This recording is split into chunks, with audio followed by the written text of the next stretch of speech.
ジミー・ペイジはギターの良いところは学校でそれを教えないことだとおっしゃっております。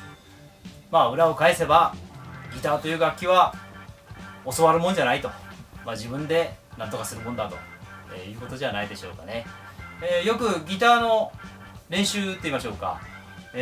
タブ譜というのがありますね。タブ譜、数字が書いてあるやつですが、最近はもう映像の時代ですので、この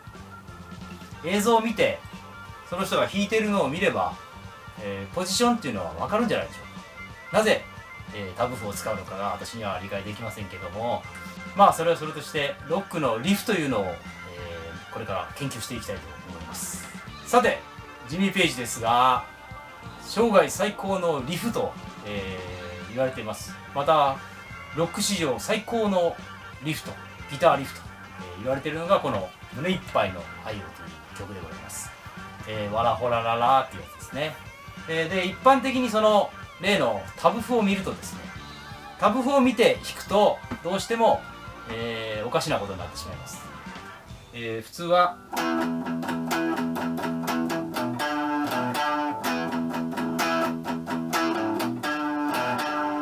こんな感じになりますね。最初のこの5弦の7フレットと4弦の9フレットを人差し指と、小指で押さえますね。これを薬指でするとかっこ悪いですから、小指でやってください。でこの2つ、いわゆるパワーコードと言われている、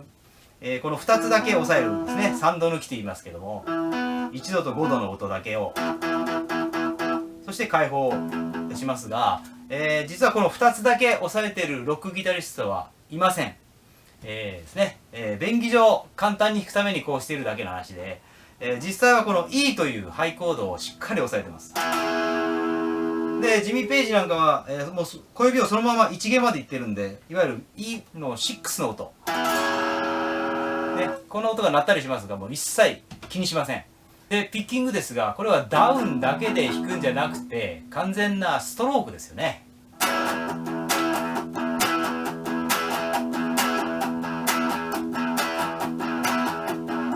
で、6弦が鳴りすぎるので、ミュートと言いましてね、ちょっと右手の腹で押さえたりとか、この親指をちょっとかぶせて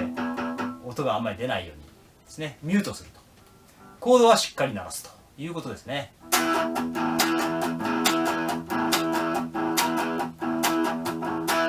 で、6弦の7フレットと5弦の5フレットで、この時に4弦の開放ともうこの同じ音をオクターブじゃないですね、なんていうんですか、このダブルノートっていうんですか、鳴らす。ここはちょっとしたミソですね。この5弦の5フレットをちょっとこう上げる、こんな音ですね。ピッキングはダウンアップですね。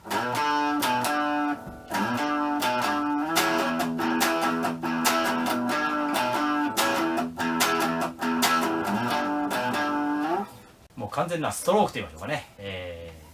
これを意識すればかっこよくなると思いますね。そもそもタブ譜っていうのは、ギターを弾けない人のために、また楽譜が読めない人のために分かりやすく数字で、表記しているものでありますよね。でもそれだけじゃ絶対に分からない部分があります。でも映像を見れば、もう今はもう映像の時代でございます。YouTube なんかでももういとも簡単に貴重な映像が見れますので、それを最大の教科書としましてですね、ロックを勉強していただければいいんじゃないかなと思いますね。学校では教えてくれませんのでね、映像を見て勉強しましょう。ではそういうことでございました。また会いましょう。See you next time!